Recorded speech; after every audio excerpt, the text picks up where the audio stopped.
Hey guys, welcome to my tech channel where I'm going to discuss about games, PC builds and tech news in general. Today I thought about reviewing the May Humble Bundle of 2019. It's going to be just a simple thumbs up, thumbs down to each game as seen from my perspective. So let's get started. The first game on the list needs no introduction. It's Assassin's Creed Origins from the popular Assassin's Creed franchise and the 10th game of the series. I've played the game for a few hours and I'm enjoying it so far. Pros. It's got more RPG-like elements from the previous games in the series. This is always a good thing in my book, as it gives you a better sense of progression. You've got a great atmosphere, it's stellar level design, good voice acting and immersive battles that all make it worth your time. You also got fast travel and mounts to speed up normal travel.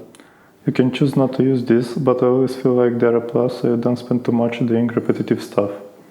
You've got your own personal eagle to help you out in your quest.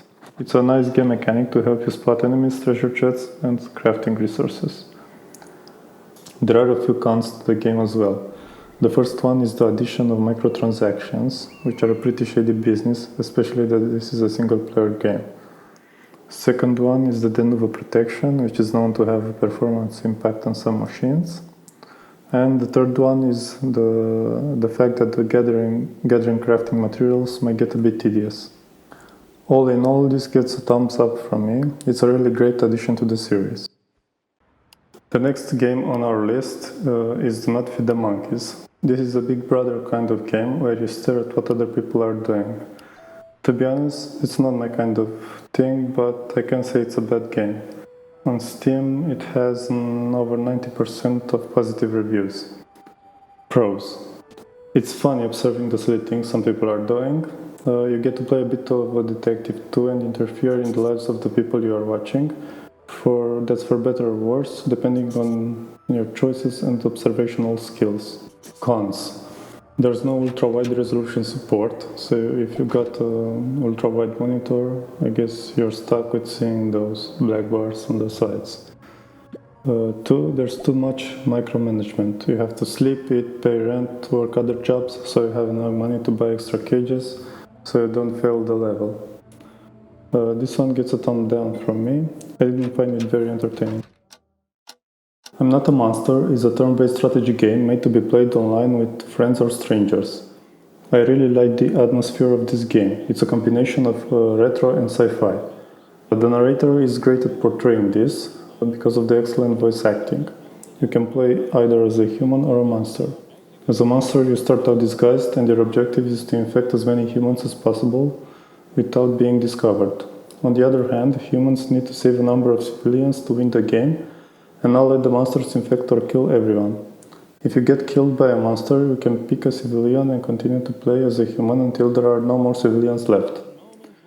As a con, you've got no single player campaign for this game. And as a second point to the cons list is that this might get boring fast. I personally had a blast with this game, so it gets a thumbs up from me. The next game on our list is Monster Prom. This game has high school team vibes written all over it. Now I can get rejected in video games too. Fun! To summarize this real quick, it's got a great artwork and funny dialogues. It's basically a dating simulator, so I expect to fail a lot at first until you get the hang of it. Just like in real life.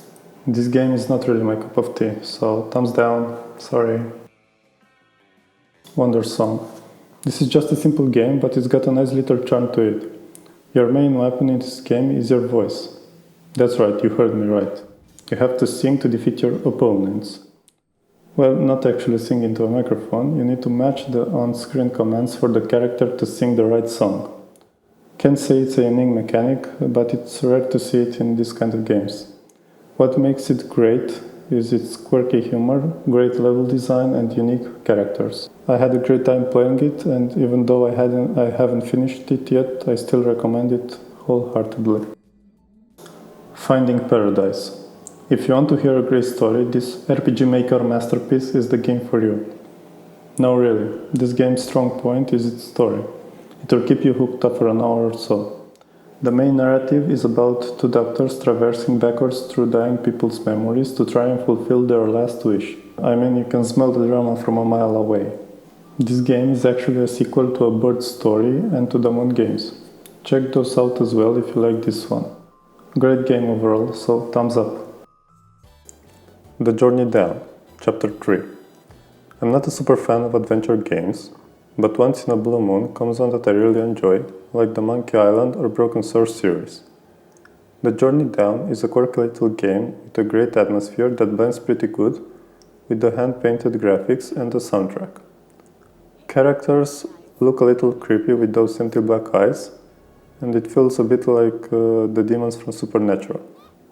Since I only played the last part, I can't comment too much on the story, but some of the jokes are pretty funny. The puzzles are decent, with good game mechanics. The Journey Down is split into 3 parts. With Humble Bundle you get part 3, but after playing a bit of this one, I'm more inclined to buy the other 2 parts before finishing this one and play them in a chronological order. If you are into adventure games, even a little bit, it's worth giving it a shot. So this one gets a thumbs up from me. Conclusion. From the total of 5 games, I liked 5. I would say this bundle was worth it in terms of good, cheap fun. I'm not going to comment on price since you're always getting more than you pay, not to mention that most of the money goes to charity.